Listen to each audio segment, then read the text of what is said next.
Hello, good morning students. Welcome to our online classes in Gautam Buddha Secondary School. कल हमने हमारा topic पढ़ा था कि विद्युत धारा का चुंबकीय प्रभाव।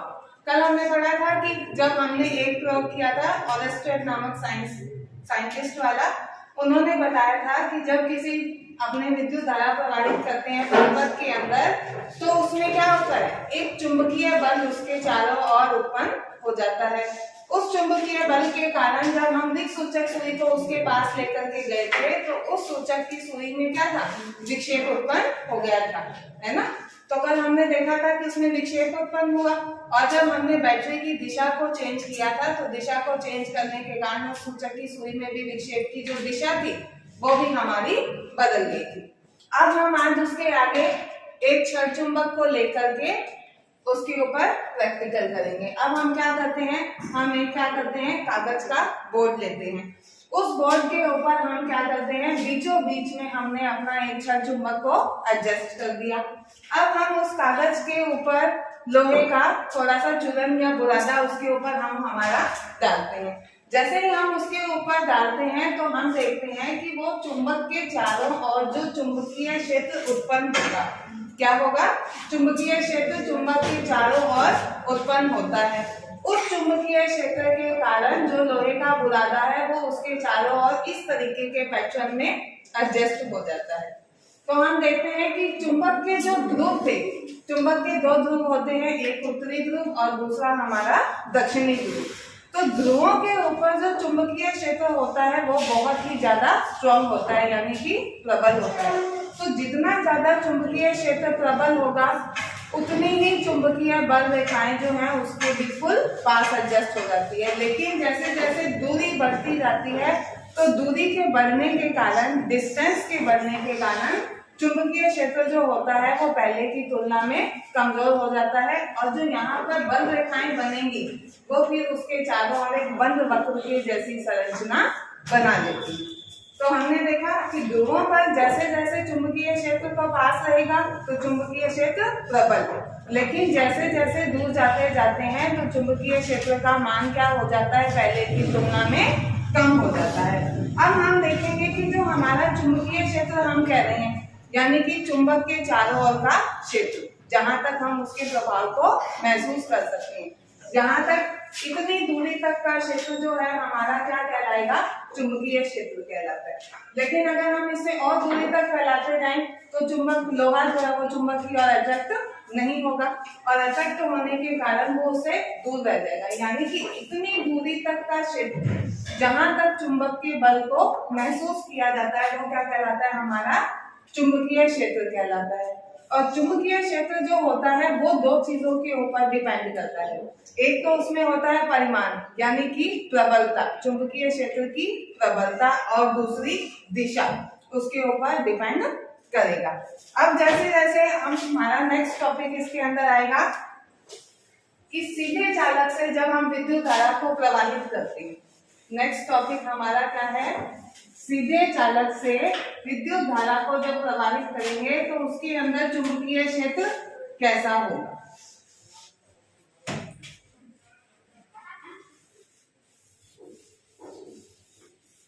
अब हम क्या करेंगे, पहले जैसे हम हमेशा सर्किट बनाते हैं उसी तरीके से हम यहाँ पर क्या बनाएंगे, एक सर्किट को बनाते हैं। उसमें हम एक क्या लेंगे, यहाँ पर हमने एक धारा नियंत्रक को लगाया। क्या लगाया हमने, एक धारा नियंत्रक। उस धारा नियंत्रक के साथ यहाँ पर हमने एक अमीटर को जोड़ दिया। उस अमीटर की श्रेणी क्रम में हम क्या करते हैं, एक बैटरी को जोड़ देते हैं, और बैटरी के साथ में यहाँ पर हमने एक कुंजी को जोड़ दिया। कुंजी को जोड़ने के साथ ही यहाँ पर हम क्या, हमने कल ऑरेस्टेड के प्रयोग में किया था कि हम एक यहाँ पर धातु का तार का एक टुकड़ा लेते हैं। उस धातु के तार के टुकड़े के बीच में हम क्या करते हैं, एक आयताकार गत्ता लगाएंगे।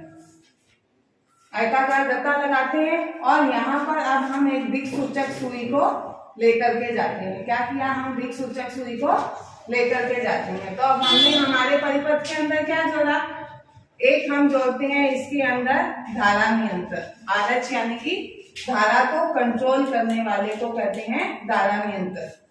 यानी कि पूरे परिपथ में हमेशा एक जैसी धारा बहे, उसके लिए हमने लगाया यहाँ पर धारा नियंत्रक, और एक हम लगाते हैं यहाँ पर अमीटर। अमीटर की रेंज हम रखेंगे 0 से लेकर के 5 एम्पियर तक की धारा का यहाँ पर हम क्या लगाते हैं, अमीटर लगाते हैं।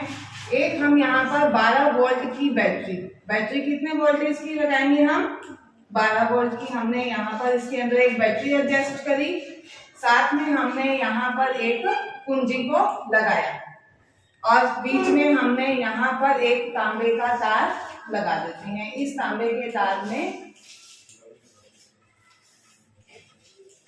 तांबे का तार लगा करके इसके बीच में एक गत्ते को लगा दिया। अब इस गत्ते पर हम देखते हैं कि दिक्सूचक सुई के ऊपर लेकर के जाते हैं।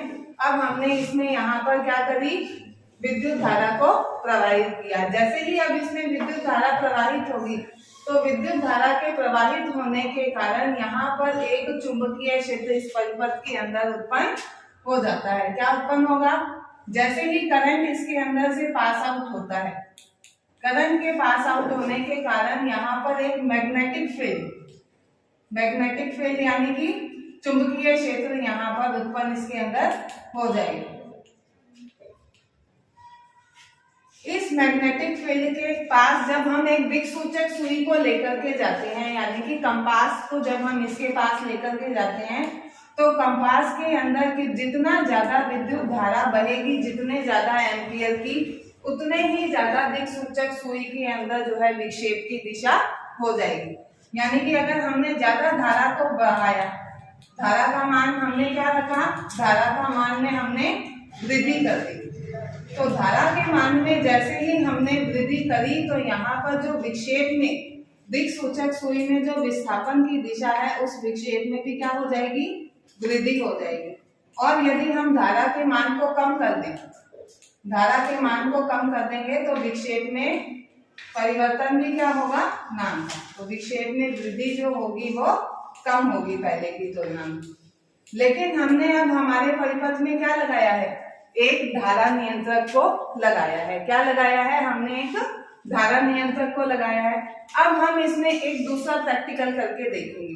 अब हम क्या करते हैं, पहले हमने धारा के मान को कम या ज्यादा करके देखा, लेकिन अब हम क्या करते हैं, धारा के मान को क्या कर देते हैं, धारा यानी कि एम्पियर के मान को हमने फिक्स कर दिया, फिक्स कर देते हैं। और अब उसमें हम क्या कर देते हैं, बैटरी की दिशा को बदल देंगे। क्या करेंगे, धारा के मान को फिक्स करके उसमें हमने बैटरी की दिशा को बदल दिया। तो बैटरी की दिशा को जैसे ही अपने बदलते हैं, तो बैटरी की दिशा में को बदलने पर भी यहाँ पर जो दिक्सूचक सुई थी हमारी कंपास, उसमें विक्षेप की दिशा क्या हो जाती है, बदल जाती है। कंपास में विक्षेप यानी कि उसकी सुई जो हमेशा उत्तर दक्षिण दिशा में रहती है, उसमें विक्षेप जो है वो वापस बदल जाता है। तो पहले हमने देखा कि धारा के मान को कम या ज्यादा करते हैं तो भी वहां पर क्या होता है, दिक्सूचक सुई में विक्षेप होता है। लेकिन अगर हम धारा के मान को फिक्स कर दें और बैटरी की कंडीशन को या उसके डायरेक्शन को चेंज कर देते हैं, तो डायरेक्शन को चेंज करने के कारण भी यहाँ पर जो विक्षेप होता है वो बदल जाता है।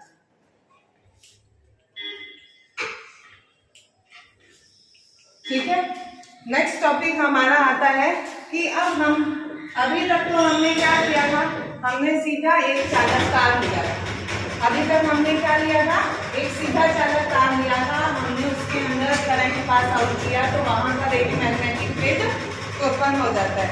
इस मैग्नेटिक फील्ड के कारण वहां पर जब दिक्सूचक को लेकर के गए, तो दिक्सूचक को लेकर के जाने के कारण वहां पर विक्षेप क्या था, बदला। अब हम क्या करेंगे, अब सीधा तार ना लेकर के हम क्या कर देते हैं, तार का एक लूप बना करके देखेंगे। क्या देखेंगे, हम तार का एक लूप बना देंगे।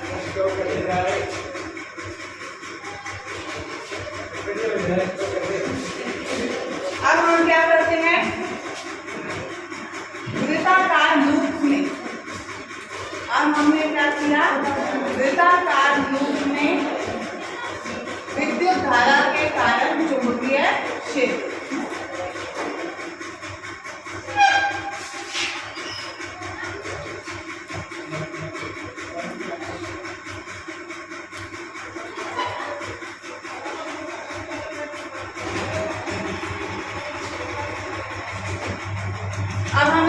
हमने पढ़ा था कि सीधी हमने एक चालक तार ली।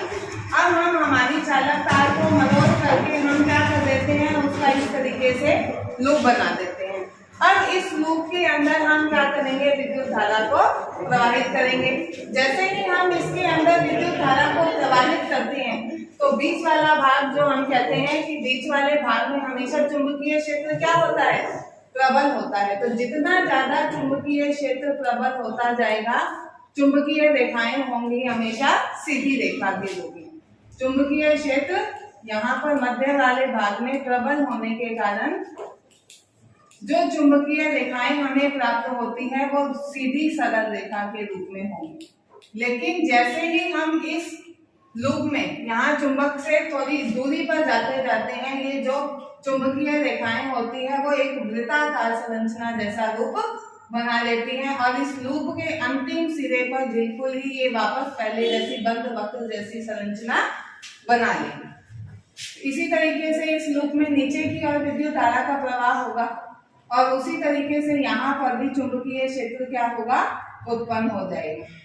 जैसे जैसे हम देखते हैं कि बीच वाले भाग में सीधी सरल रेखा है, लेकिन जैसे जैसे दूरी बढ़ती जाएगी यहाँ पर चुंबकीय क्षेत्र पहले की तुलना में क्या हो जाएगा, वीक हो जाएगा। और वीक होने के कारण वो पहले की तरह लूप बनाती हुई अंत में पूरी तरीके से एक बंद संरचना बना देती है।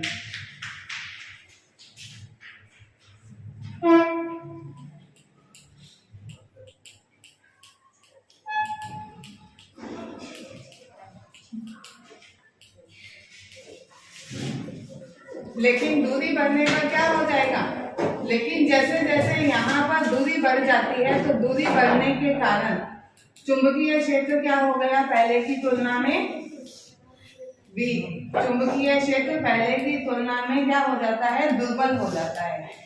तो दुर्बल होने के कारण चुंबकीय रेखाएं जो होंगी वो एक वापस पहले की तरह बंद वक्र जैसी संरचना बना लेगी।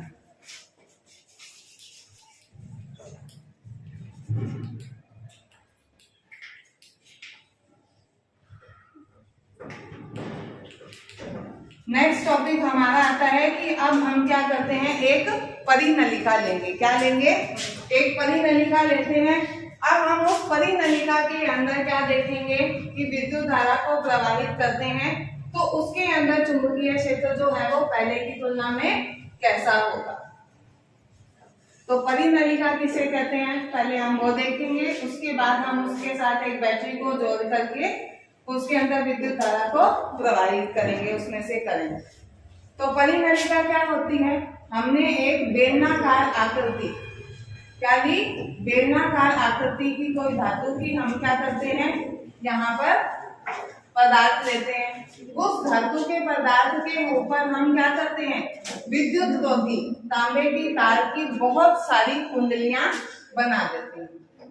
तांबे के तार को लपेट दिया तो उस तांबे के तार को लपेटने से यहाँ पर जो ये संरचना बनती है उस संरचना को ही अपने यहाँ पर क्या कहते हैं, परिनलिका कहते हैं। तो हमने किसे कहा परिनलिका, किसी भी बेलनाकार धातु पर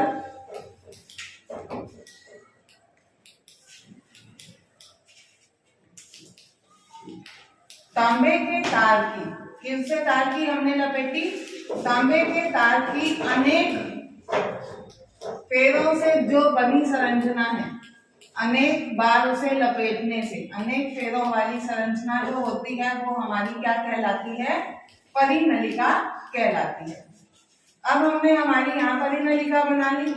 अब इस परिनलिका के साथ विद्युत धारा प्रवाहित करने के लिए हम इसमें क्या जोड़ते हैं, इसके साथ में हमने एक अमीटर को, एक कुंजी और इसके साथ यहाँ पर एक बैटरी को जोड़ दिया।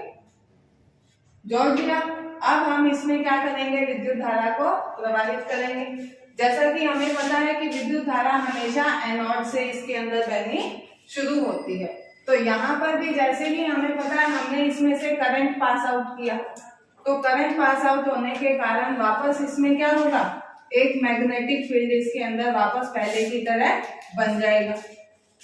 और इस मैग्नेटिक फील्ड को जब परिनलिका में से गुजरेगा तो जैसे ही इस परिनलिका के अंदर के हिस्से में जाता है तो अंदर के हिस्से में परिनलिका के जो भीतर है वो चुंबकीय क्षेत्र क्या होता है, बहुत ही ज्यादा प्रबल है। तो परिनलिका के भीतर चुंबकीय क्षेत्र बहुत ज्यादा स्ट्रॉन्ग होने के कारण चुंबकीय रेखाएं वापस हमारे लूप की तरह कैसी आएंगी, बिल्कुल सीधी सरल रेखा के अंदर बनती। लेकिन जैसे ही वापस ये परिनलिका से बाहर की और चुंबकीय क्षेत्र इसके अंदर बनेगा तो दूरी के बढ़ने के कारण, तो जैसे जैसे दूरी बढ़ती जाती है तो हमें पता है कि चुंबकीय क्षेत्र जो होता है वो दूरी के अपोजिट होता है। दूरी बढ़ेगी तो चुंबकीय क्षेत्र कम हो जाएगा, और अगर दूरी कम है तो चुंबकीय क्षेत्र क्या हो गया, हमारा प्रबल हो जाएगा, है ना। तो हमारा चुंबकीय क्षेत्र हम क्या कहते हैं, दूरी के अपोजिट होता है, डिस्टेंस के अपोजिट काम करता है दूरी के, यानी कि हम उसे साइंस की लैंग्वेज में कहते हैं व्युत्क्रम। यानी कि दूरी हमारी बढ़ गई तो चुंबकीय क्षेत्र क्या हो जाएगा, जैसे जैसे दूरी बढ़ती जाती है तो चुंबक का गुण वहां पर धीरे धीरे कम होने लग जाएगा, तो चुंबकीय क्षेत्र क्या हो जाएगा, वीक। यानी कि दूरी के बढ़ने के कारण चुंबकीय क्षेत्र कम, दूरी बढ़ी चुंबकीय क्षेत्र कम। और जैसे ही हमने दूरी को कम कर दिया, चुंबक के बिल्कुल पास में लेकर के आए किसी पदार्थ को, तो वहां पर चुंबकीय क्षेत्र क्या हो जाएगा, प्रबल हो जाएगा। तो उसी तरीके से जैसे जैसे यहाँ पर दूरी बढ़ती जाती है तो चुंबकीय क्षेत्र क्या हो जाता है, कम हो जाता है, और वो वापस घूम करके इसके दक्षिण सिरे के अंदर चली जाती है। अब हम पढ़ेंगे कि इस परिनलिका का यूज कहाँ पर करते हैं। जो हम परिनलिका बनाते हैं, इस परिनलिका का यूज जो होता है विद्युत चुंबक बनाने में किया जाता है। कहाँ पर करते हैं, विद्युत चुंबक को बनाने में। ठीक है, तो आज हम इतना ही पढ़ेंगे, कल हम हमारा इसके आगे नेक्स्ट टॉपिक को रीड करेंगे।